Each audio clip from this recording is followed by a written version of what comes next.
आज सतगुरु जी श्री ਅੰਮ੍ਰਿਤਸਰ ਸਾਹਿਬ नगरी की उसारी के कारज सतगुरु जी करवा रहे हैं। सरोवर हुण तकरीबन खुदवाए जा चुके ने, उन्होंने पक्कियां करने वास्ते पक्कियां इटां दे भट्ठे महाराज सच्चे पातशाह जी लगवा रहे ने।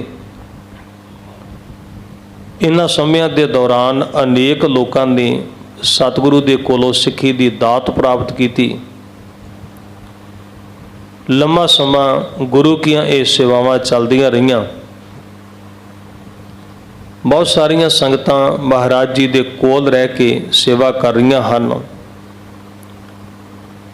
तन मन धन अलग अलग तरीकों के नाल ये सेवावां संगतां वल्लों चल रहियां हन। इस समय के दौरान ही भाई बहलो नाम के सिख ने गुरु की सिੱਖੀ धारण की है, जो कि भाई मंझ की तरह पहला पीर का पुजारी सी। इलाके दे विच बहुत सोहना उहदा मान सन्मान लोकां दे विच बनिया होया सी। अमीर घराने दे विचों सन। भाई साहब ने इत्थे इतिहास विच लिखिया कि धन गुरु अर्जन साहब महाराज जी ने भाई बहलो नूं गुरसिੱਖੀ दे दायरे विच लैके आउणा है। इस कारण करके महाराज जी ने किरपा करदिआं एक दिहाड़े भाई बहलो दे नाम ते हुक्मनामा लिख के एक सिख नूं पत्तर दे के भेजिया है कि फलाने नगर दे विच भाई बहलो नाम दा एक सरवर का पुजारी रहिंदा है, उन्होंने जाके साडा ये हुक्मनामा देना है। उस हुक्मनामे दे विच महाराज गुरु अर्जन साहब सतगुरु जी ने ये वचन कहे सन कि बहलो जी, असीं तुहानूं मिलना चाहुंदे हां ते तुसीं जरूर साडे कोल चल के आओ। जदों सिख ने जाके ये हुक्मनामा गुरु अर्जन साहब जी का बहलो नूं जाके सुनाया है, बहुत ज़्यादा हैरान हुए। क्योंकि धन गुरु अर्जन साहब महाराज नूं भावें वो बाहरी तौर पर जानते सन, पर वो सतगुरु दे उदों तक अजे सिख नहीं बने सन। सरवर की पूजा करनी, पीर की कबर पूजनी, ये सारे काम भाई बहलो जी कर रहे सन। बड़े हैरान हुए गुरु अर्जन साहब ने क्यों पत्र भेजा है, पर नाल ही मन विच विचार रहे ने कि इन्नी महान हस्ती ने गुरु अर्जन साहब जी मिलिया जाए तो ये कोई हर्ज भी नहीं। सो इथों तक का प्रसंग कल के दीवाना विच साझा हो चुका है। आओ इतिहास की इस तो अगली विचार अज दे इस दीवान विच साझी करन दा यतन करांगे। आरंभता तो पहला एक बार गुरु बख्शिश फतेह दी सांझ पाईए। वाहिगुरु जी का खालसा, वाहिगुरु जी की फतेह। हम कवे मेरे नहीं कवे गए। भाई बहलो जी अपने मन दे विच उस वेले सोच रहे सन, मैं कदे भी गुरु अर्जन साहब जी दे कोल नहीं गया हाँ, ते ना ही कदे जाके धन गुरु अर्जन साहब जी नूं मैं कदे मिलिया हाँ, कदे कोई साडी विचार साझी नहीं हुई। पर कमाल की गल है कि गुरु अर्जन साहब मैनू जानते ने, उन्होंने मेरे नाम का पता है, उन्होंने मेरे ग्राम मेरे नगर का पता है, तो खास तौर पर हुक्मनामा मेरे ही नाम ते लिख के उन्होंने सिख दे राही मेरे को भेजा है। ये गल मन विच उतावलापन पैदा कर रही सी। सोच विचार करते ने कि जे गुरु साहब नूं मिलिया जाए तो कोई ये विच गलत कारज भी नहीं, पर फिर नाल दूजी विचार भी मन में आ जाती है भी लोग मेरे ते बड़ा भरोसा करते हैं, मैं सरवर का पुजारी हाँ, पीर नूं पूजदा हाँ, गुरु अर्जन साहब दे कोल जावांगा तो पता नहीं मेरे ये साथी लोग जिहड़े मेरे ते भरोसा करते हैं वो मेरे बारे की सोचणगे। सो ये कई प्रकार के जिहड़े विचार ने वो मन विच पैदा हुंदे हन। लेखन पढ़ने को प्रथम ना पाए। मैं कदे गुरु साहब के नाम ते पत्र नहीं लिखिया है, ਨਾ ਹੀ ਗੁਰੂ ਅਰਜਨ ਸਾਹਿਬ ਦਾ ਇਹਦੇ ਤੋਂ ਪਹਿਲਾਂ ਮੇਰੇ ਕੋਲ ਕਦੇ ਕੋਈ ਚਿੱਠੀ ਪੱਤਰ ਪਹੁੰਚਿਆ ਹੈ, ਤੇ ਨਾ ਹੀ ਕਦੇ ਮੈਂ ਉਹਨਾਂ ਨੂੰ ਜਾ ਕੇ ਮਿਲਿਆ, ਤੇ ਨਾ ਹੀ ਗੁਰੂ ਸਾਹਿਬ ਕਦੇ ਇੱਥੇ ਆਏ ਨੇ, ਸਾਡੀ ਕਦੇ ਕੋਈ ਮੁਲਾਕਾਤ ਵੀ ਨਹੀਂ ਹੋਈ। ਫਿਰ ਕਿਵੇਂ ਗੁਰੂ ਅਰਜਨ ਸਾਹਿਬ ਮਹਾਰਾਜ ਮੈਨੂੰ ਜਾਣਦੇ ਨੇ? ਤੇ ਆਖਰ ਜੇ ਜਾਣਦੇ ਵੀ ਨੇ ਤੇ ਉਹਨਾਂ ਨੇ ਮੈਨੂੰ ਬੁਲਾਉਣਾ ਕਾਹਦੇ ਵਾਸਤੇ ਸੀ? ਭਲਾ ਮੇਰੇ ਤਾਂ ਹੀ ਉਹਨਾਂ ਨੂੰ ਕੀ ਕੰਮ ਹੋ ਸਕਦਾ ਹੈ? ਮਨ ਵਿੱਚ ਇਵੇਂ ਦੀਆਂ ਵਿਚਾਰਾਂ ਕਰਦੇ ਹਨ। ਤੈਨ ਸਮੀਪ ਕੀ ਪਜਾਮਣ ਬਨੇ, ਮੇਰਾ ਉਹਨਾਂ ਦੇ ਕੋਲ ਜਾਣਾ ਬਣਦਾ ਹੈ ਕਿ ਨਹੀਂ ਬਣਦਾ ਹੈ, ਇਹ ਗੱਲ ਵਾਰ-ਵਾਰ ਉਹਨਾਂ ਦੇ ਮਨ ਨੂੰ ਟੁੰਬ ਰਹੀ ਸੀ। ਕਈ ਵਾਰੀ ਵਿਚਾਰ ਕਰਦੇ ਨੇ ਜਾਣਾ ਚਾਹੀਦਾ ਹੈ, ਕਈ ਵਾਰੀ ਵਿਚਾਰ ਕਰਦੇ ਜਾ ਕੇ ਕੀ ਕਰਾਂਗੇ। ਜਿਹੜੇ ਲੋਕ ਮੇਰੇ ਤੇ ਭਰੋਸਾ ਕਰਕੇ ਮੇਰੇ ਮਗਰ ਤੁਰਦੇ ਨੇ ਵੀ ਇਹ ਸਰਵਰ ਦਾ ਪੁਜਾਰੀ ਹੈ, ਉਹ ਲੋਕ ਭਲਾ ਮੇਰੇ ਬਾਰੇ ਕੀ ਸੋਚਣਗੇ? ਮਨ ਵਿੱਚ ਇਵੇਂ ਦੀਆਂ ਗੱਲਾਂ ਚੱਲਦੀਆਂ ਹਨ। ਦੇਖੋ ਕਰ ਵਿਚਾਰ ਨਿਜ ਮਨੇ, ਫਿਰ ਸੋਚਦੇ ਨੇ ਕਿ ਧੰਨ ਗੁਰੂ ਅਰਜਨ ਸਾਹਿਬ ਜੀ ਦੇ ਇੰਨੇ ਸਿੱਖ ਨੇ, ਇੰਨੇ ਮਹਾਨ ਗੁਰਸਿੱਖ, ਕਿਉਂਕਿ ਲੋਕਾਂ ਨੂੰ ਵੇਖਦਾ ਰਹਿੰਦਾ ਸੀ ਭਾਈ ਬਹਿਲੋ, ਤੇ ਬੜੇ ਉੱਚੇ ਸੁੱਚੇ ਕਮਾਏ ਹੋਏ ਜੀਵਨ ਵਾਲੇ ਸਿੱਖ ਵੀ ਭਾਈ ਬਹਿਲੋ ਨੇ ਵੇਖੇ ਹੋਏ ਸੀ। ਉਹ ਉਹਨਾਂ ਬਾਰੇ ਵਿਚਾਰਾਂ ਕਰਦਾ ਹੈ। ਭੇਖ ਪਿਰਾਈ ਕੋ ਤਨੇ ਕਰੋ, ਆਪਣੇ ਆਪ ਨੂੰ ਕਹਿੰਦਾ ਹੈ ਵੀ ਸਿੱਖਾਂ ਦਾ ਸਰੂਪ ਕੁਝ ਹੋਰ ਪ੍ਰਕਾਰ ਦਾ ਹੈ, ਮੈਂ ਹੋਰ ਤਰ੍ਹਾਂ ਦਾ ਹਾਂ। ਉਹ ਇੱਕ ਅਕਾਲ ਦੇ ਪੁਜਾਰੀ ਨੇ, ਮੈਂ ਘਰ ਦੇ ਵਿੱਚ ਕਬਰ ਬਣਾਈ, ਮੈਂ ਕਬਰ ਦੀ ਪੂਜਾ ਕਰਦਾ ਹਾਂ। ਉਹਨਾਂ ਦਾ ਸਿੱਖੀ ਵਾਲਾ ਲਿਬਾਸ ਹੈ ਤੇ ਸਾਡਾ ਪੀਰ ਦੇ ਪੁਜਾਰੀਆਂ ਵਾਲਾ ਲਿਬਾਸ ਹੈ। ਉਹ ਬਾਣੀ ਪੜ੍ਹਦੇ ਨੇ, ਅਸੀਂ ਕਬਰ ਤੇ ਬਹਿ ਕੇ ਆਪਣੇ ਪੀਰ ਦੇ ਗੁਣ ਗਾਉਂਦੇ ਆ। ਸਾਡਾ ਤੇ ਉਹਨਾਂ ਦਾ ਆਪਸ ਵਿੱਚ ਤਾਂ ਕੋਈ ਮੇਲ ਹੀ ਨਹੀਂ ਬਣਦਾ ਹੈ। ਉਹਨਾਂ ਦਾ ਰਾਹ ਵੱਖਰਾ ਹੈ, ਸਾਡਾ ਰਾਹ ਵੱਖਰਾ ਹੈ। ਮਨ ਵਿੱਚ ਇਵੇਂ ਦੀਆਂ ਵਿਚਾਰਾਂ ਚੱਲਦੀਆਂ ਹਨ। ਖੁੰਡੀ ਖਲਰਾ ਗਲ ਮੈਂ ਤਰਾਂ, ਹੱਥ ਵਿੱਚ ਮੈਂ ਖੁੰਡੀ ਫੜ ਕੇ ਰੱਖਦਾ ਹਾਂ ਤੇ ਗਲ ਵਿੱਚ ਮੈਂ ਉਹ ਕੱਪੜੇ ਪਾਉਣਾ ਜਿਹੜੇ ਪੀਰ ਦੇ ਪੁਜਾਰੀ ਪਾਇਆ ਕਰਦੇ ਨੇ, ਭਾਵ ਕਿ ਮੇਰਾ ਪਹਿਰਾਵਾ ਤੇ ਕਬਰ ਦੇ ਪੁਜਾਰੀਆਂ ਵਰਗਾ ਹੈ।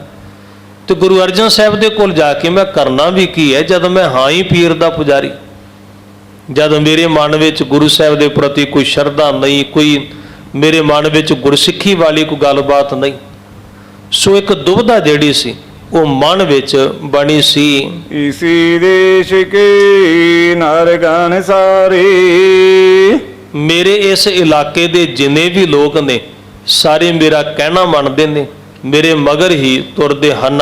ਉਹ ਜਿਸਨ ਮੰਨੈ ਚਲੇ ਪਿਛਾਰੇ, ਮੁਝ ਸਨਮਾਨੈ ਚਲੇ ਪਿਛਾਰੇ, ਮੇਰਾ ਸਨਮਾਨ ਕਰਦੇ ਨੇ ਸਾਰੇ, ਮੇਰੇ ਪਿੱਛੇ ਤੁਰਦੇ ਨੇ, ਭਾਵ ਮੇਰਾ ਹੁਕਮ ਮੰਨ ਕੇ ਜਿਵੇਂ ਮੈਂ ਕਹਿੰਦਾ ਹਾਂ ਇਹ ਉਵੇਂ ਹੀ ਕਰਦੇ ਹਨ।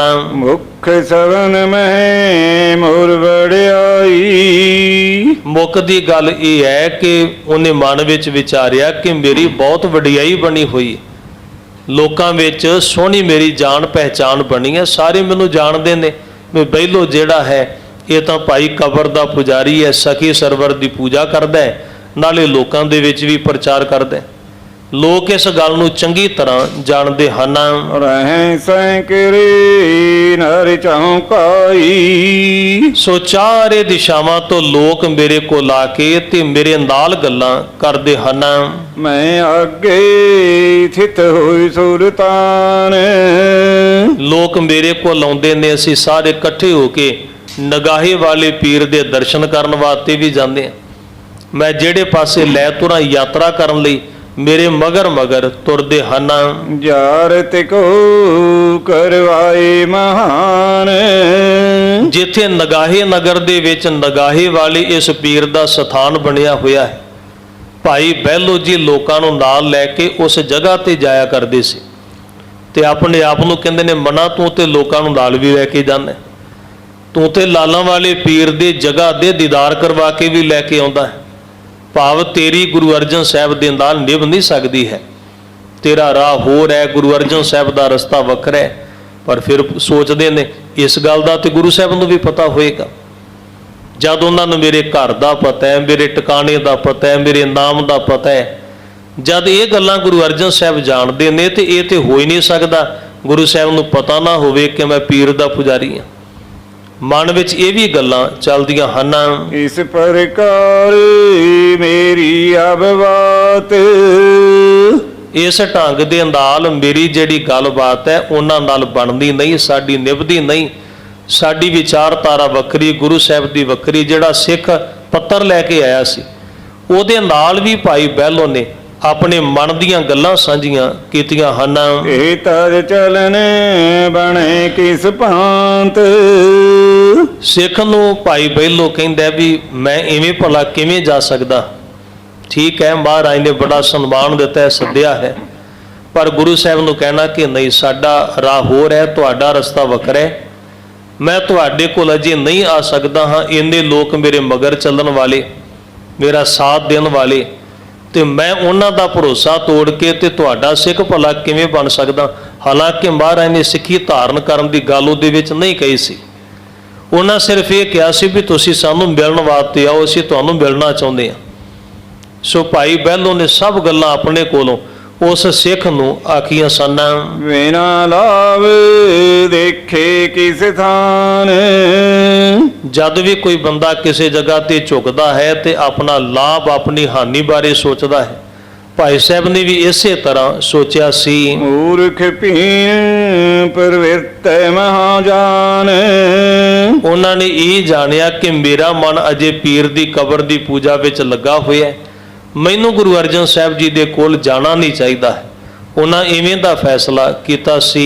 ਐਵੇਂ ਸੁਣ ਕੇ ਸਿੱਖ ਚਲਿਓ ਸੋ ਗਇਓ, ਸਿੱਖ ਨੇ ਸਾਰੀਆਂ ਗੱਲਾਂ ਭਾਈ ਬਹਿਲੋ ਦੇ ਕੋਲੋਂ ਸੁਣੀਆਂ ਤੇ 7 ਬਚਨ ਕਹਿ ਕੇ ਵਾਪਸ ਚੱਲ ਪਿਆ।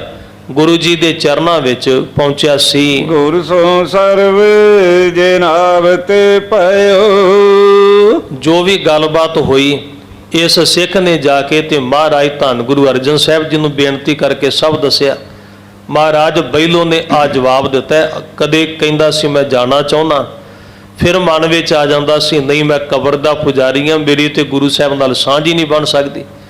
ਮਹਾਰਾਜ ਉਹ ਕੁੱਲ ਮਿਲਾ ਕੇ ਤੁਹਾਡੇ ਕੋਲ ਆਇਆ ਨਹੀਂ। ਉਹ ਕਹਿੰਦਾ ਸੀ ਮੈਂ ਮਹਾਰਾਜ ਜੀ ਦੇ ਕੋਲ ਜਾ ਨਹੀਂ ਸਕਦਾ। ਉਹਨੇ ਇਸ ਤਰ੍ਹਾਂ ਦਾ ਜਵਾਬ ਦਿੱਤਾ ਸੀ। ਸਤਿਗੁਰ ਘਰ ਕੋ ਨਾਇਨ ਮੇਲੀ, ਉਹਨੇ ਇਹ ਜਵਾਬ ਦਿੱਤਾ ਹੈ ਕਿ ਮੈਂ ਗੁਰੂ ਸਾਹਿਬ ਜੀ ਦੇ ਘਰ ਦਾ ਮੇਲੀ ਨਹੀਂ ਹਾਂ। ਭਾਵ ਕਿ ਮੇਰਾ ਮੇਲ ਮਿਲਾਪ ਗੁਰੂ ਨਾਨਕ ਸਾਹਿਬ ਦੇ ਘਰ ਦੇ ਨਾਲ ਕਦੇ ਵੀ ਨਹੀਂ ਬਣ ਸਕਦਾ, ਕਿਉਂਕਿ ਸਾਡੀ ਸੋਚ, ਸਾਡੀ ਵਿਚਾਰਧਾਰਾ ਉਹਨਾਂ ਤੋਂ ਬਿਲਕੁਲ ਵੱਖਰੀ। ਅਸੀਂ ਭਲਾ ਕਿਵੇਂ ਮਹਾਰਾਜ ਦੇ ਦਰ ਤੇ ਜਾ ਸਕਦੇ ਹਾਂ। ਉਹਨੇ ਇਵੇਂ ਦਾ ਜਵਾਬ ਦਿੱਤਾ ਸੀ। ਭੇਦ ਨ ਜਾਣੈ ਆਇਸ ਪੇਲੀ, ਮਹਾਰਾਜ ਸੱਚੇ ਪਾਤਸ਼ਾਹ ਲੱਗਦਾ ਹੈ ਕਿ ਤੁਹਾਡਾ ਭੇਦ ਅਜੇ ਤੱਕ ਉਹਨੇ ਜਾਣਿਆ ਨਹੀਂ, ਇਸੇ ਕਰਕੇ ਤੁਹਾਡੇ ਹੁਕਮ ਨੂੰ ਉਹਨੇ ਟਾਲ ਦਿੱਤਾ ਹੈ। ਤੁਸੀਂ ਤਾਂ ਹੁਕਮ ਹੀ ਭੇਜਿਆ ਸੀ ਵੀ ਸਾਨੂੰ ਮਿਲਣ ਵਾਸਤੇ ਆਓ, ਪਰ ਉਹਨੇ ਤੁਹਾਡਾ ਹੁਕਮ ਟਾਲ ਦਿੱਤਾ ਹੈ, ਕਿਉਂਕਿ ਵਿਚਾਰਾ ਅਜੇ ਅਣਜਾਣ ਹੈ ਤੇ ਤੁਹਾਨੂੰ ਚੰਗੀ ਤਰ੍ਹਾਂ ਜਾਣਦਾ ਨਹੀਂ ਹੈ। ਉਹਨੇ ਇਸੇ ਕਰਕੇ ਇਸ ਤਰ੍ਹਾਂ ਦਾ ਜਵਾਬ ਦਿੱਤਾ ਸੀ। ਸੁਣ ਸਿੱਖ ਤੇ ਸਗਰੀ ਤਿਸ ਬਾਤ, ਮਹਾਰਾਜ ਜੀ ਨੇ ਆਪਣੇ ਸਿੱਖ ਦੇ ਕੋਲੋਂ ਸਾਰੀਆਂ ਗੱਲਾਂ ਸੁਣੀਆਂ ਬੜੇ ਧਿਆਨ ਦੇ ਨਾਲ। ਮਹਾਰਾਜ ਬੈਠੇ ਨੇ, ਸਿੱਖ ਬੋਲੀ ਜਾ ਰਿਹਾ, ਸੁਣਾਈ ਜਾ ਰਿਹਾ। ਹਜ਼ੂਰ ਨੇ ਸਾਰੀਆਂ ਗੱਲਾਂ ਸੁਣੀਆਂ ਹਨ। ਸ੍ਰੀ ਅਰਜਨ ਬੋਲੇ ਮੁਸਕਾਤ, ਸੱਚੇ ਪਾਤਸ਼ਾਹ ਧੰਨ ਗੁਰੂ ਅਰਜਨ ਸਾਹਿਬ ਮਹਾਰਾਜ ਮੁਸਕਰਾਏ ਨੇ। ਉਹਨਾਂ ਫਿਰ ਇਵੇਂ ਦੇ ਬਚਨ ਆਖੇ ਸਨ। ਬੌਰ ਜਾਏ ਕਉ ਹੁਕਮ ਹਮਾਰਾ, ਮਹਾਰਾਜ ਕਹਿਣ ਲੱਗੇ ਤੂੰ ਇੱਕ ਵਾਰ ਫਿਰ ਵਾਪਸ ਜਾ। ਹਾਲਾਂਕਿ ਪੈਂਡਾ ਬੜਾ ਸਿੱਖ ਨੂੰ ਤੈਅ ਕਰਨਾ ਪਿਆ। ਮਹਾਰਾਜ ਨੇ ਦੂਜੀ ਵਾਰ ਫਿਰ ਭੇਜਤਾ। ਸਤਿਗੁਰੂ ਕਹਿਣ ਲੱਗੇ ਲੰਗਰ ਪ੍ਰਸ਼ਾਦਾ ਛਕ ਲੈ, ਥੋੜਾ ਵਿਸ਼ਰਾਮ ਕਰ ਲੈ, ਉਹਦੇ ਤੋਂ ਬਾਅਦ ਅਸੀਂ ਦੁਬਾਰਾ ਫਿਰ ਆਪਣਾ ਸੁਨੇਹਾ ਦੇਣ ਲੱਗੇ ਤੇ ਵਾਪਸ ਫਿਰ ਉਸੇ ਨਗਰ ਦੇ ਵਿੱਚ ਜਾ ਤੇ ਭਾਈ ਬਹਿਲੋ ਨੂੰ ਸਾਡੇ ਵੱਲੋਂ ਦੁਬਾਰਾ ਫਿਰ ਜਾ ਕੇ ਸੁਨੇਹਾ ਦੇ। ਇਹ ਦਾਤਾਰ ਨੇ ਬਚਨ ਉਚਾਰੇ ਸਨ। ਸੁਧ ਨ ਰਹੀ ਤੂੰ ਹਿਰਦੇ ਮਯਾਰਾ, ਹਜ਼ੂਰ ਸੱਚੇ ਪਾਤਸ਼ਾਹ ਜੀ ਨੇ ਫਿਰ ਬਚਨ ਕਹੇ। ਮਹਾਰਾਜ ਕਹਿਣ ਲੱਗੇ ਉਹਨੂੰ ਅਜੇ ਵਿਚਾਰੇ ਨੂੰ ਸੋਝੀ ਨਹੀਂ ਹੈ, ਉਹਨੂੰ ਅਜੇ ਸੱਚਾਈ ਦਾ ਪਤਾ ਨਹੀਂ ਲੱਗਾ। ਉਹ ਕੁਝ ਹੋਰ ਸੋਚੀ ਜਾਂਦਾ ਹੈ ਤੇ ਅਸੀਂ ਕੁਝ ਹੋਰ ਕਹਿਣਾ ਚਾਹੁੰਦੇ ਹਾਂ। ਹਜ਼ੂਰ ਕਹਿਣ ਲੱਗੇ ਨੂੰ ਜਾ ਕੇ ਕਹਿ ਦੇਣਾ ਵੀ ਗੁਰੂ ਅਰਜਨ ਸਾਹਿਬ ਤੈਨੂੰ ਯਾਦ ਕਰਦੇ ਨੇ, ਮਹਾਰਾਜ ਮਿਲਣਾ ਚਾਹੁੰਦੇ ਨੇ, ਇੱਕ ਵਾਰ ਜ਼ਰੂਰ ਸਾਨੂੰ ਆ ਕੇ ਮਿਲ। ਸਾਡਾ ਇਹ ਜਿਹੜਾ ਹੁਕਮ ਹੈ ਭਾਈ ਬਹਿਲੋ ਦੇ ਘਰੇ ਜਾ ਕੇ ਉਹਨੂੰ ਸੁਣਾਉਣਾ ਹੈ। ਇਹ ਦਾਤਾਰ ਨੇ ਬਚਨ ਉਚਾਰੇ ਸਨ। ਜਾਂ ਤੇ ਜਾਤ ਤੁਰਕ ਕੀ ਗੂਰ। ਮਹਾਰਾਜ ਕਹਿਣ ਲੱਗੇ ਉਹਨੂੰ ਜਾ ਕੇ ਸਾਡੇ ਵੱਲੋਂ ਕਹਿ ਦਈ, ਆ ਜਿਹੜੀ ਤੂੰ ਤੁਰਕਾਂ ਦੀ ਕਬਰ ਦੀ ਪੂਜਾ ਕਰਦਾ ਹੈ ਇਹਨੂੰ ਪਰਮਾਤਮਾ ਦੀ ਭਗਤੀ ਨਹੀਂ ਕਹਿੰਦੇ ਹਨ। ਬੈਲੋ ਤੂੰ ਅਗਿਆਨੀ ਬਣ ਚੁੱਕਾ ਹੈ, ਤੈਨੂੰ ਅਸਲ ਗੱਲ ਦੀ ਅਜੇ ਸੋਝੀ ਨਹੀਂ ਆ ਸਕੀ। ਦੱਸ ਹੁਣ ਤੱਕ ਕਬਰ ਪੂਜ ਕੇ ਤੂੰ ਕੀ ਖੱਟ ਲਿਆ ਹੈ? ਜਿਹੜੇ ਮਰ ਚੁੱਕੇ ਨੇ, ਜਿਹੜੇ ਦੁਨੀਆ ਤੋਂ ਜਾ ਚੁੱਕੇ ਨੇ, ਉਹਨਾਂ ਦੀਆਂ ਕਬਰਾਂ ਦੀ ਪੂਜਾ ਤੁਹਾਡੀ ਝੋਲੀ 'ਚ ਕੋਈ ਦਾਤ ਨਹੀਂ ਪਾ ਸਕੇਗੀ। ਤੇ ਵੈਸੇ ਵੀ ਕਬਰਾਂ ਪੂਜਣੀਆਂ, ਮੜੀਆਂ ਪੂਜਣੀਆਂ, ਪੱਥਰ ਪੂਜਣੇ, ਇਹ ਤੇ ਪਰਮਾਤਮਾ ਦਾ ਸ਼ਰੀਕ ਖੜਾ ਕਰਨ ਦੇ ਬਰਾਬਰ ਹੈ। ਜੇ ਮੰਨਣਾ ਹੀ ਹੈ ਤੇ ਵਾਹਿਗੁਰੂ ਨੂੰ ਮੰਨੋ, ਜੇ ਪੂਜਾ ਹੀ ਕਰਨੀ ਹੈ ਤੇ ਪਰਮਾਤਮਾ ਦੀ ਕਰੋ, ਮੱਥਾ ਟੇਕਣਾ ਹੈ ਤੇ ਵਾਹਿਗੁਰੂ ਦੇ ਸਾਹਮਣੇ ਟੇਕੋ। ਇਹ ਕਬਰਾਂ ਪੂਜਣ ਦੇ ਨਾਲ ਤੁਹਾਨੂੰ ਭਲਾ ਕੀ ਲੱਭੇਗਾ? ਮਹਾਰਾਜ ਗੁਰੂ ਅਰਜਨ ਸਾਹਿਬ ਕਹਿਣ ਲੱਗੇ, ਸਾਡਾ ਇਹ ਬਚਨ ਜਾ ਕੇ ਭਾਈ ਬੈਲ ਨੂੰ ਇਨ ਬਿਨ ਸੁਣਾ ਦੇਣਾ ਜਿਵੇਂ ਅਸੀਂ ਤੈਨੂੰ ਕਿਹਾ। ਇਹ ਹਜ਼ੂਰ ਨੇ ਵਾਕ ਉਚਾਰੇ ਸਨ। ਮਾਨੇ ਬਿਨ ਬੁੱਧ ਤੇ ਕਰ ਜੋਰ। ਉਹਨੂੰ ਜਾ ਕੇ ਸਾਡੇ ਵੱਲੋਂ ਕਹਿ ਦੇਣਾ ਕਿ ਤੂੰ ਕਬਰ ਦੀ ਪੂਜਾ ਕਰੀ ਜਾਂਦਾ ਪਰ ਤੈਨੂੰ ਅਸਲੀਅਤ ਦਾ ਅਜੇ ਤੱਕ ਪਤਾ ਨਹੀਂ ਲੱਗ ਸਕਿਆ। ਤੂੰ ਤਾਂ ਕਬਰ ਦੀ ਪੂਜਾ ਕਰਦਾ ਕਰਦਾ ਕਬਰ ਵਰਗਾ ਹੀ ਹੋ ਚੱਲਿਆ, ਤੈਨੂੰ ਸੱਚਾਈ ਦੀ ਸਮਝ ਨਹੀਂ ਅਜੇ ਤੱਕ ਪਈ। ਅਗਿਆਨੀ ਹੋਣ ਕਰਕੇ ਸੱਚ ਤੋਂ ਮੂੰਹ ਮੋੜੀ ਬੈਠਾ ਹੈ। ਮਹਾਰਾਜ ਕਹਿੰਦੇ ਸਾਡਾ ਇਹ ਹੁਕਮ ਜਿਹੜਾ ਹੈ ਉਹਨੂੰ ਜਾ ਕੇ ਸੁਣਾਉਣਾ ਹੈ। ਭੇਡ ਚਾਲ ਨਰ ਮੰਦਨ ਕੇਰੀ। ਉਹਨੂੰ ਜਾ ਕੇ ਕਹਿ ਦਈ ਵੀ ਆ ਜਿਹੜੇ ਲੋਕ ਤੇਰੇ ਮਗਰ ਤੁਰ ਰਹੇ ਨੇ ਨਾ, ਇਹ ਵਿਚਾਰੇ ਭੇਡ ਚਾਲ ਦੇ ਵਿੱਚ ਫਸੇ ਨੇ। ਭੇਡ ਚਾਲ ਦਾ ਅਰਥ ਹੁੰਦਾ ਜਦੋਂ ਗੱਲ ਦਾ ਪਤਾ ਹੋਵੇ ਨਾ, ਬਸ ਲੋਕਾਂ ਵੱਲ ਵੇਖਾ ਵੇਖੀ ਬੰਦਾ ਕੰਮ ਕਰੀ ਜਾਏ, ਉਹਨੂੰ ਭੇਡ ਚਾਲ ਕਹਿੰਦੇ ਨੇ। ਜਿਵੇਂ ਸਿਆਣੇ ਕਹਿੰਦੇ ਨੇ ਇੱਕ ਭੇਡ ਜਿਹੜੇ ਪਾਸੇ ਜਾਵੇ ਤੇ ਬਾਕੀ ਭੇਡਾਂ ਉਹਦੇ ਮਗਰ ਲਾ ਕੇ ਉਧਰ ਹੀ ਤੁਰੀਆਂ ਜਾਂਦੀਆਂ ਨੇ। ਉਹਨਾਂ ਵਿਚਾਰੀਆਂ ਨੂੰ ਪਤਾ ਨਹੀਂ ਹੁੰਦਾ ਵੀ ਕਿਹੜੇ ਪਾਸੇ ਜਾਣਾ ਹੈ ਤੇ ਕਿਹੜੇ ਪਾਸੇ ਨਹੀਂ ਜਾਣਾ ਹੈ। ਬਸ ਭੇਡਾਂ ਨੇ ਵੇਖਿਆ ਵੀ ਇੱਕ ਭੇਡ ਤੁਰੀ ਜਾਂਦੀ ਹੈ, ਬਾਕੀ ਵੀ ਮਗਰੇ ਤੁਰੀਆਂ ਜਾਣਗੀਆਂ। ਮਹਾਰਾਜ ਕਹਿਣ ਲੱਗੇ ਦੇਖਾ ਦੇਖੀ ਸਭ ਕਰੇ, ਮਨਮੁਖ ਬੂਝ ਨਾ ਪਾਏ। ਲੋਕ ਵੀ ਦੇਖਾ ਦੇਖੀ ਕਰੀ ਜਾਂਦੇ ਨੇ। ਇੱਕ ਨੇ ਕਬਰ ਪੂਜ ਲਈ, ਦੂਜਾ ਵੀ ਚੱਲ ਪਿਆ, ਤੀਜਾ ਵੀ ਚੱਲ ਪਿਆ, ਚੌਥਾ ਵੀ ਚੱਲ ਪਿਆ। ਮਨਮੁਖ ਲੋਕਾਂ ਨੂੰ ਸਮਝ ਨਾ ਆ ਸਕੀ ਕਿ ਪੂਜਾ ਭਗਤੀ ਤਾਂ ਪਰਮਾਤਮਾ ਦੀ ਕਰਨੀ ਹੈ, ਕਬਰਾਂ ਨਹੀਂ ਪੂਜਣੀਆਂ ਹਨ। ਇਹ ਹਜ਼ੂਰ ਨੇ ਵਾਕ ਉਚਾਰੇ ਸਨ।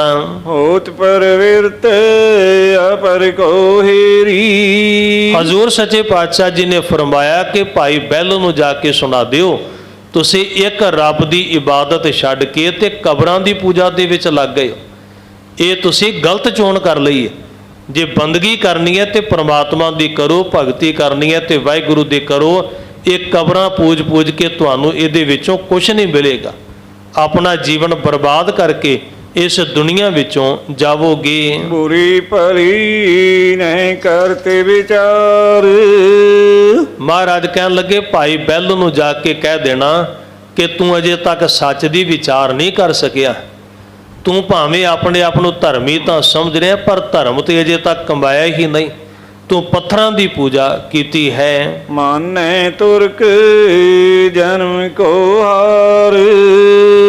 ਤੂੰ ਜਿਵੇਂ ਜਿਵੇਂ ਕਬਰਾਂ ਦੀ ਪੂਜਾ ਕਰੀ ਜਾਂਦਾ ਹੈ, ਤਿਵੇਂ ਤਿਵੇਂ ਤੂੰ ਆਪਣੀ ਜ਼ਿੰਦਗੀ ਦੀ ਬਾਜੀ ਹਾਰਦਾ ਜਾ ਰਿਹਾ ਹੈ ਤੇ ਇੱਕ ਦਿਨ ਆਪਣਾ ਪੂਰਾ ਜੀਵਨ ਕਬਰਾਂ ਦੀ ਪੂਜਾ ਵਿੱਚ ਗਵਾ ਕੇ ਹਾਰ ਕੇ ਇਸ ਦੁਨੀਆ ਵਿੱਚੋਂ ਜਾਵੇਂਗਾ। ਦੋਹੇ ਲੋਕਨ ਮਹਿ ਨੈਣ ਸਹਾਈ। ਇਹ ਜਿਹੜਾ ਪੀਰ ਤੂੰ ਪੂਜਦਾ ਹੈ ਭਾਈ, ਇਹ ਦੋਨਾਂ ਲੋਕਾਂ ਵਿੱਚ ਤੇਰਾ ਸਹਾਈ ਨਹੀਂ ਬਣ ਸਕੇਗਾ। ਇੱਕ ਪੀਰ ਦੀ ਕਬਰ ਨੇ ਤੇਰਾ ਕੋਈ ਸਹਾਈ ਥੋੜਾ ਬਣ ਜਾਣਾ। ਜੇ ਤੇਰੇ ਮਨ ਵਿੱਚ ਹੀ ਹੈ ਵੀ ਪੀਰ ਮੇਰਾ ਸਹਾਈ ਬਣੇਗਾ, ਪੀਰ ਜੀ ਮੇਰੇ ਤੇ ਕਿਰਪਾ ਕਰਨਗੇ, ਹਜ਼ੂਰ ਕਹਿਣ ਲੱਗੇ ਕਦਾਚਿਤ ਵੀ ਗੱਲ ਠੀਕ ਨਹੀਂ। ਕਿਸੇ ਪੀਰ ਨੇ ਤੁਹਾਡਾ ਸਹਾਈ ਨਹੀਂ ਬਣਨਾ ਹੈ। ਭਵਜਲ ਦੇ ਵਿੱਚ ਗੋਤੇ ਖਾਂਦੇ ਖਾਂਦੇ ਇਸ ਦੁਨੀਆ ਵਿੱਚੋਂ ਜਾਵੋਗੇ। ਪੂਜੈ ਗੁਰ ਨਰਕ ਪੁਨਵਾਈ। ਹਜ਼ੂਰ ਸੱਚੇ ਪਾਤਸ਼ਾਹ ਕਹਿਣ ਲੱਗੇ ਇੱਥੇ ਜ਼ਿੰਦਗੀ ਵੀ ਤੁਹਾਡੀ ਨਰਕ ਬਣ ਗਈ ਕਬਰਾਂ ਪੂਜ ਕੇ, ਤੇ ਅੱਗੋਂ ਵੀ ਤੁਹਾਡਾ ਨਰਕਾਂ ਦਾ ਵਾਸਾ ਹੋਵੇਗਾ। ਤੁਸੀਂ ਸਤਿਗੁਰੂ ਦੀ ਬਾਣੀ ਵਾਲੇ ਸਵਰਗ ਦਾ ਕਦੇ ਆਨੰਦ ਨਹੀਂ ਮਾਣ ਸਕੋਗੇ। ਤੁਹਾਡਾ ਜੀਵਨ ਵਿਅਰਥ ਹੀ ਜਾਵੇਗਾ। ਤੂੰ ਗੁਰ ਕਰ ਕੋ ਦਾਸ ਸਦੀਵਾ। ਮਹਾਰਾਜ ਕਹਿਣ ਲੱਗੇ ਉਹਨੂੰ ਇਹਦੇ ਤੋਂ ਬਾਅਦ ਇੱਕ ਗੱਲ ਹੋਰ ਜਾ ਕੇ ਕਹਿ ਦੇਂ। ਇੱਕ ਤਾਂ ਆਹ ਗੱਲਾਂ ਕਹਿਣੀਆਂ ਨੇ ਸਾਰੀਆਂ, ਦੂਜਾ ਸਾਡੇ ਵੱਲੋਂ ਇੱਕ ਗੱਲ ਹੋਰ ਜਾ ਕੇ ਕਹਿ ਦੇਂ ਕਿ ਐ ਭਾਈ ਬਹਿਲੋ ਤੂੰ ਇਸ ਤੋਂ ਪਹਿਲਾਂ ਵੀ ਸਾਡੇ ਘਰ ਦਾ ਦਾਸ ਰਹਿ ਚੁੱਕਾ ਹੈ।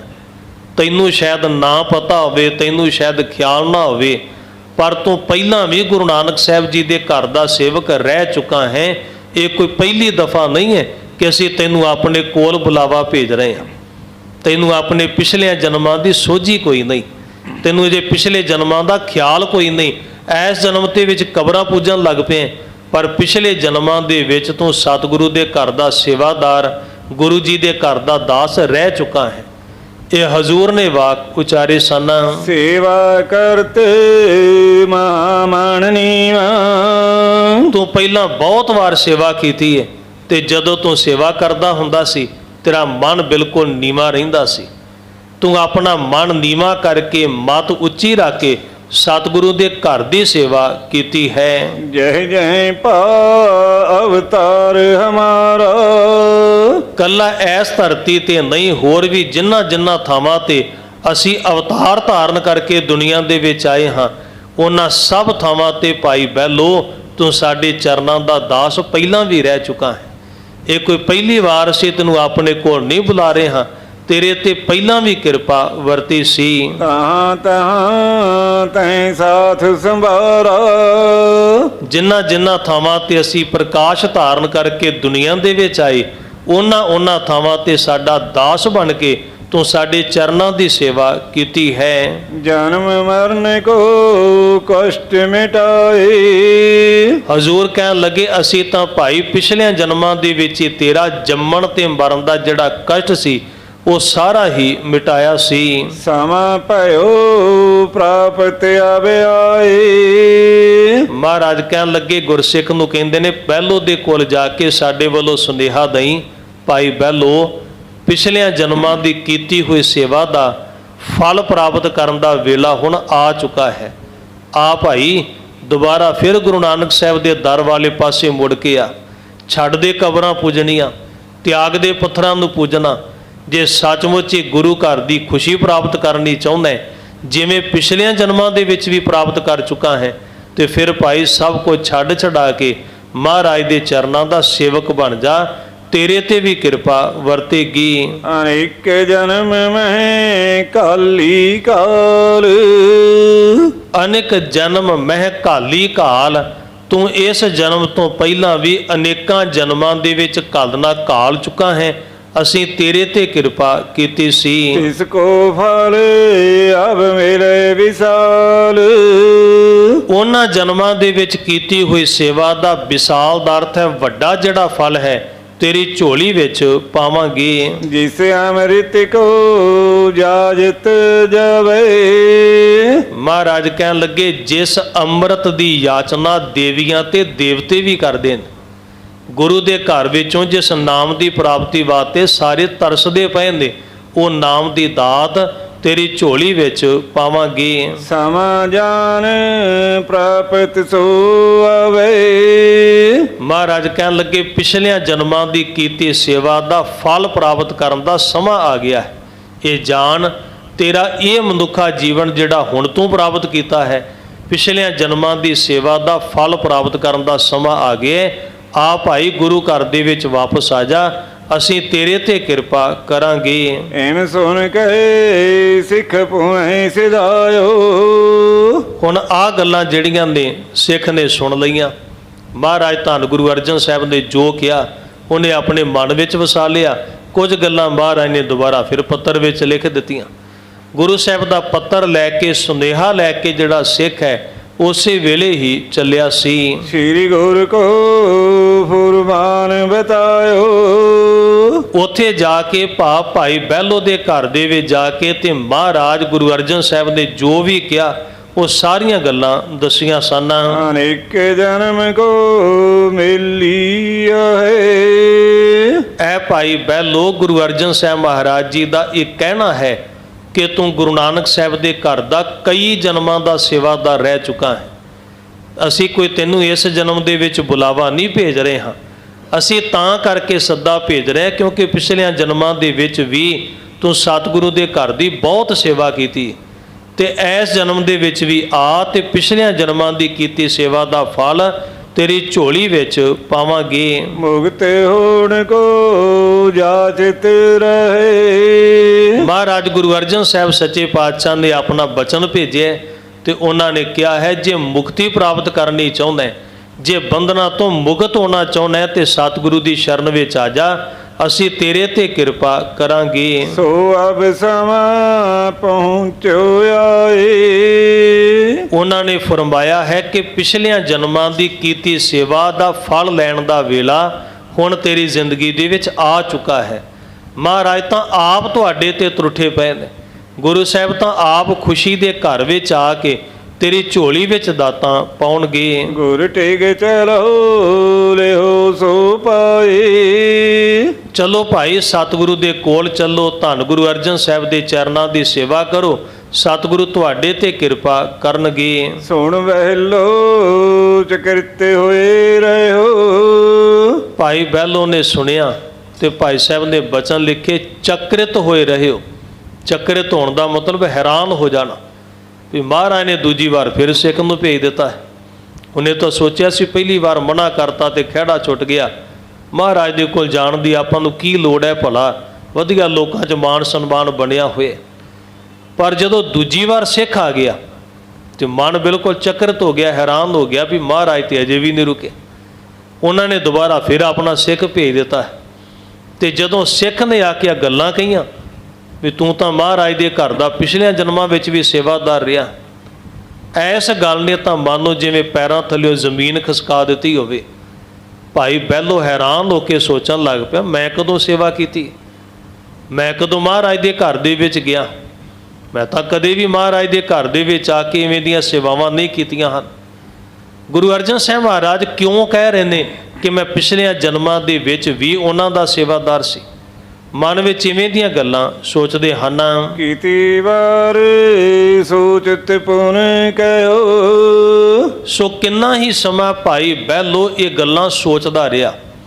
ਉਹਦਾ ਦਿਮਾਗ ਮਾਨੋ ਜਿਵੇਂ ਇੱਕ ਵਾਰ ਕੰਮ ਕਰਨ ਨੂੰ ਹੀ ਹਟ ਗਿਆ ਵੀ ਇਹ ਕਿਵੇਂ ਹੋ ਸਕਦਾ, ਮੈਂ ਗੁਰੂ ਘਰ ਦੀ ਸੇਵਾ ਕੀਤੀ, ਪਿਛਲੀਆਂ ਜਨਮਾਂ ਵਿੱਚ ਸੇਵਾ ਕੀਤੀ।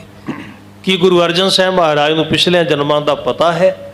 ਕੀ ਮਹਾਰਾਜ ਜਾਣਦੇ ਨੇ ਕਿ ਪਿਛਲੀਆਂ ਜਨਮਾਂ ਦੇ ਵਿੱਚ ਮੈਂ ਗੁਰੂ ਸਾਹਿਬ ਦੇ ਘਰ ਦਾ ਸੇਵਾਦਾਰ ਰਹਿ ਚੁੱਕਾ? ਹੁਣ ਇਹਨਾਂ ਗੱਲਾਂ ਨੇ ਬਹੁਤ ਜ਼ਿਆਦਾ ਹੈਰਾਨ ਕਰ ਦਿੱਤਾ ਭਾਈ ਬਹਿਲੋ ਨੂੰ। ਬੜੀ ਹੈਰਾਨੀ ਹੋ ਰਹੀ ਸੀ ਮਨ ਵਿੱਚ, ਜਾਵਾਂ ਕਿ ਨਾ ਜਾਵਾਂ। ਗੁਰੂ ਸਾਹਿਬ ਤਾਂ ਫਿਰ ਆਪਣੇ ਕੋਲ ਸਾਧ ਰਹੇ ਨੇ। ਮਨ ਵਿੱਚ ਇਵੇਂ ਦੀਆਂ ਵਿਚਾਰਾਂ ਕਰਦੇ ਸਨ, ਮੈਂ ਅਗਿਆਨੀ ਜਾਣਤ ਨਹੀਂ। ਮੈਂ ਅਗਿਆਨੀ ਜਾਣਤ ਨਹੀਂ, ਮੈਂ ਤਾਂ ਅਗਿਆਨੀ ਹਾਂ, ਮੈਨੂੰ ਤੇ ਸੱਚਮੁੱਚ ਹੀ ਨਹੀਂ ਪਤਾ ਪਿਛਲੇ ਜਨਮਾਂ ਦਾ। ਪਿਛਲੇ ਜਨਮਾਂ ਦੀ ਗੱਲ ਛੱਡੋ, ਮੈਨੂੰ ਤੇ ਇਸ ਜਨਮ ਦਾ ਵੀ ਨਹੀਂ ਪਤਾ ਹੈ। ਆਪਣੇ ਬਾਰੇ ਕੋਈ ਮੈਨੂੰ ਸੋਝੀ ਨਹੀਂ, ਕੋਈ ਜਾਣਕਾਰੀ ਨਹੀਂ।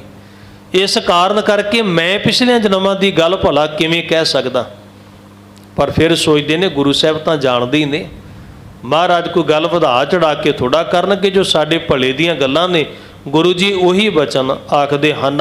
ਹੋ ਤੋ ਜਨਮ ਕਿਤੇ ਜਾਚਿਤ ਆਹੀ। ਮੈਂ ਭਲਾ ਪਹਿਲਾਂ ਵੀ ਇਸ ਸੰਸਾਰ ਦੇ ਵਿੱਚ ਆ ਚੁੱਕਾ। ਭਾਈ ਬਹਿਲੋ ਆਪਣੇ ਆਪ ਨੂੰ ਕਹਿੰਦੇ ਨੇ, ਮੈਂ ਭਲਾ ਪਹਿਲਾਂ ਵੀ ਸੰਸਾਰ ਦੇ ਵਿੱਚ ਆ ਚੁੱਕਾ। ਕੀ ਮੈਂ ਪਹਿਲਾਂ ਵੀ ਗੁਰੂ ਨਾਨਕ ਸਾਹਿਬ ਦੇ ਘਰ ਦਾ ਸੇਵਾਦਾਰ ਰਹਿ ਚੁੱਕਾ?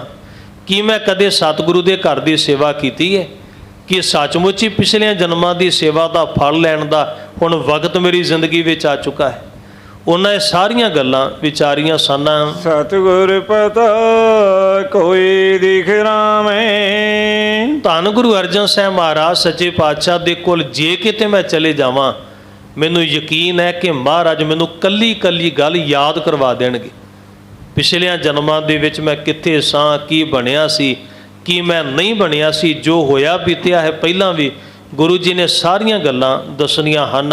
ਨਿਜ ਸ਼ਕਤੀ ਕਰਮ ਹੋਏ ਬੁਲਾਵੇਂ। ਧੰਨ ਗੁਰੂ ਅਰਜਨ ਸਾਹਿਬ ਮਹਾਰਾਜ ਅਜ਼ਮਤ ਵਾਲੇ ਨੇ, ਕਰਾਮਾਤ ਵਾਲੇ ਨੇ, ਉਹਨਾਂ ਨੂੰ ਸਭ ਕੁਝ ਪਤਾ ਹੈ। ਇਸੇ ਕਰਕੇ ਮਹਾਰਾਜ ਜੀ ਮੇਰੇ ਤੇ ਕਿਰਪਾ ਕਰਕੇ ਮੈਨੂੰ ਆਪਣੇ ਕੋਲ ਸਾਧੇ ਹਨ। ਇਮ ਕਹਿ ਸਿੱਖ ਕੀ ਸੇਵਾ ਠਾਨੀ। ਸੋ ਇਹ ਸਾਰੀਆਂ ਗੱਲਾਂ ਮਨ ਵਿੱਚ ਵਿਚਾਰੀਆਂ। ਸਿੱਖ ਦੇ ਨਾਲ ਜਿਹੜਾ ਚਿੱਠੀ ਲੈ ਕੇ ਆਇਆ ਸੀ ਉਹਦੇ ਨਾਲ ਵੀ ਕਾਫੀ ਦੇਰ ਗੱਲਾਂ ਬਾਤਾਂ ਕੀਤੀਆਂ ਤੇ ਉਹਦੇ ਤੋਂ ਬਾਅਦ ਭਾਈ ਬਹਿਲੋ ਨੇ ਸਿੱਖ ਨੂੰ ਆਪਣੇ ਘਰ ਵਿੱਚ ਬਿਠਾਇਆ ਹੈ। ਜਦੋਂ ਪਹਿਲੀ ਵਾਰ ਸਿੱਖ ਆਇਆ ਸੀ ਉਦੋਂ ਭਾਈ ਬਹਿਲੋ ਨੇ ਸਿੱਖ ਦੀ ਕੋਈ ਆਓ ਭਗਤ ਨਹੀਂ ਕੀਤੀ ਸੀ। ਪਰ ਜਦੋਂ ਦੂਜੀ ਵਾਰ ਸਿੱਖ ਆ ਗਿਆ ਮਹਾਰਾਜ ਦਾ ਹੁਕਮਨਾਮਾ ਲੈ ਕੇ, ਉਹਦੇ ਤੋਂ ਬਾਅਦ ਉਹਨਾਂ ਨੇ ਬਣਦਾ ਹੋਇਆ ਪੂਰਾ ਸਤਿਕਾਰ ਦਿੱਤਾ ਹੈ, ਕਿਉਂਕਿ ਪਤਾ ਲੱਗਣ ਲੱਗ ਪਿਆ ਵੀ ਮਹਾਰਾਜ ਬੜੀਆਂ ਅਜ਼ਮਤਾਂ ਵਾਲੇ ਨੇ, ਉਹ ਤਾਂ ਮੇਰੇ ਪਿਛਲੇ ਜਨਮਾਂ ਦੇ ਬਾਰੇ ਵੀ ਜਾਣਦੇ ਨੇ। ਆਪ ਜੀ ਨੇ ਇਵੇਂ ਦੀਆਂ ਵਿਚਾਰਾਂ ਕੀਤੀਆਂ ਸਨ। ਨੀਵਿਓ ਗੁਰੂ ਦੇ